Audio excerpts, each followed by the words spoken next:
சொல்ல மாட்டேன். கிறிஸ்துவுக்குள் பிரியமானவர்களே, உங்களை சந்திப்பதற்கு மிக்க மகிழ்ச்சி. எல்லாம் ரொம்ப சந்தோஷமாக இருக்குதுங்க. அருமையான இந்த நாட்களிலும், இந்த இயற்கையான ஒரு மகிழ்ச்சியான நாட்களிலும் தேவன் நமக்காக யாவையும் செய்து முடிக்க வல்லவராக இருக்கிறார். இன்றைக்கு உங்களுக்காக யாவையும் செய்து முடிப்பேன் என்று தேவன் வாக்கு கொடுக்கிறார். அப்படிப்பட்ட வாக்கு தத்துவத்தை பெற்றுக்கொள்வதற்கு தான் இந்த மாதத்தை தேவன் நமக்கு அளவில்லாமல் ஆசீர்வதிக்கிறார்.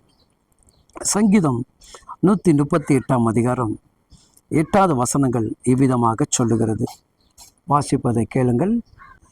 கர்த்தர் எனக்காக யாவையும் செய்து முடிப்பார். அவருடைய கிருபை இன்றும் உள்ளது. கலங்காதீங்க. வாழ்க்கையில் எதை எதிர்பார்த்து நடக்கலை என்று சொல்லி கண்ணீர் ஒடித்து கொண்டு இருக்கிறாயோ, இன்றைக்கு தகப்பன் சொல்லுகிறார், உனக்காக யாவையும் செய்து முடிப்பேன்.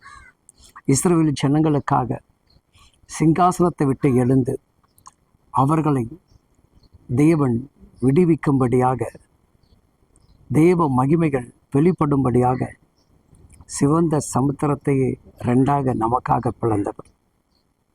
தண்ணீருக்காக கசப்பாக இருக்கக்கூடிய அந்த கசப்பை மறக்கடிக்க செய்யும்படியாக மதுரம் என்கின்ற மகிமையை வெளிப்படுத்தி நமக்காக அற்புதம் செய்தவர்.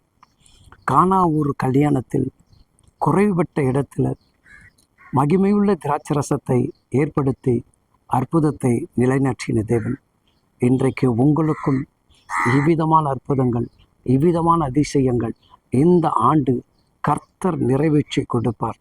உங்களுக்காக நிச்சயமாக யாவையும் அவர் செய்து முடிப்பார்.